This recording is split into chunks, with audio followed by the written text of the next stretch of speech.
hawa nafsu. Kita diperintahkan untuk menundukkan hawa nafsu kita. Namun apa yang dimaksudkan dengan hawa nafsu? Diterangkan oleh Ibnu Rajab Al-Hambali, kalau kita maksudkan hawa, maka kadang maknanya itu adalah kecintaan. Jadi sifatnya umum. Kecintaan seorang pada istrinya disebut hawa nafsu juga. Kecintaan seorang pada anaknya juga demikian adanya. Kecintaan orang laki-laki pada perempuan ini juga dinamakan hawa nafsu. Kesukaan dia pada makanan ini juga dinamakan hawa nafsu. Juga kadang maknanya itu adalah hawa nafsu itu adalah sesuatu yang menyelisih kebenaran. Sesuatu yang menyelisih kebenaran. Dan kadang juga maknanya adalah jami'ul ma'asi, yaitu segala macam maksiat.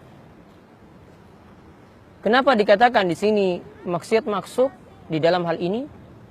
Nah, kita lihat terlebih dahulu ada sebuah hadis yang dapat dijadikan pelajaran bagi kita, yaitu hadis dari Abdullah bin Amr bin Al-As.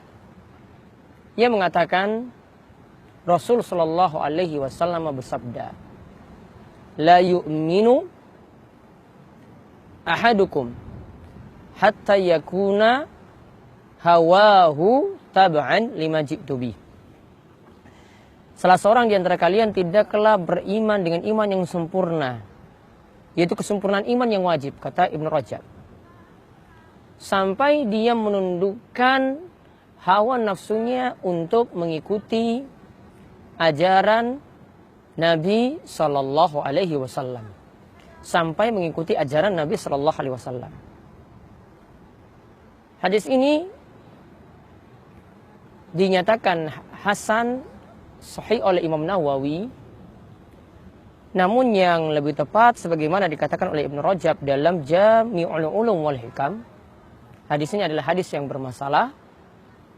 Kalau dikatakan sahih itu tidaklah tepat dengan berbagai macam alasan. Intinya, makna hadis ini tepat.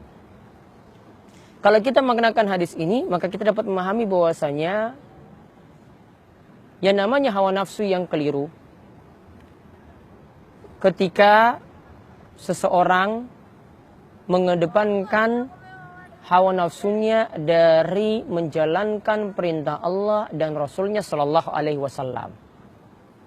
Ketika mengedepankan hawa nafsunya ini, maka itulah kata Ibnu Rajab menyebabkan dia terjatuh dalam maksiat.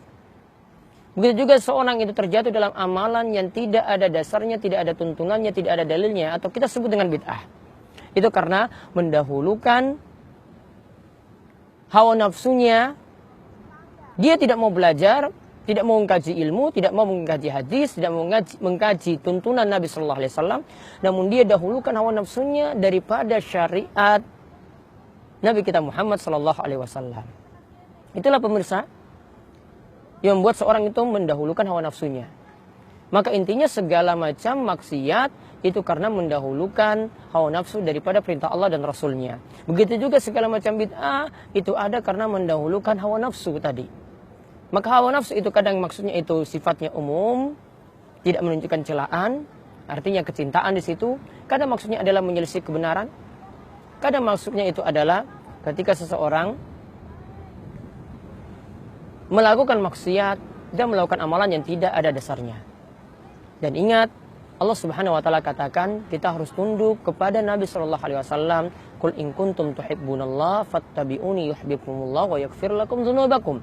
Katakanlah jika kalian benar-benar mencintai Allah, maka ikutilah aku, yaitu ikutilah Rasul. Maka akan diampuni dosa-dosa kalian. Para pemirsa, kata Al-Hasan Al-Basri, para sahabat itu pernah bertanya pada Rasulullah SAW bahwasanya kami mencintai Allah Subhanahu wa taala dengan hubban syadid dan dengan sangat-sangat cinta. Maka turunlah ayat ini, kalau kalian benar-benar mencintai Allah, maka ikutilah Nabi Sallallahu Alaihi Wasallam, itulah tanda cinta kalian pada Allah. Maka para pemirsa, Marilah kita tundukkan hawa nafsunya, kita lebih mengungguli syariat, mengungguli perintah Allah, dan kita mengungguli menjauhi larangan Allah daripada kita mengedepankan hawa nafsu. Mudah-mudahan kita mendapatkan jalan keselamatan dan selamat dari neraka dan dimudahkan untuk masuk surga. Demikian, mudah-mudahan jadi ilmu yang manfaat.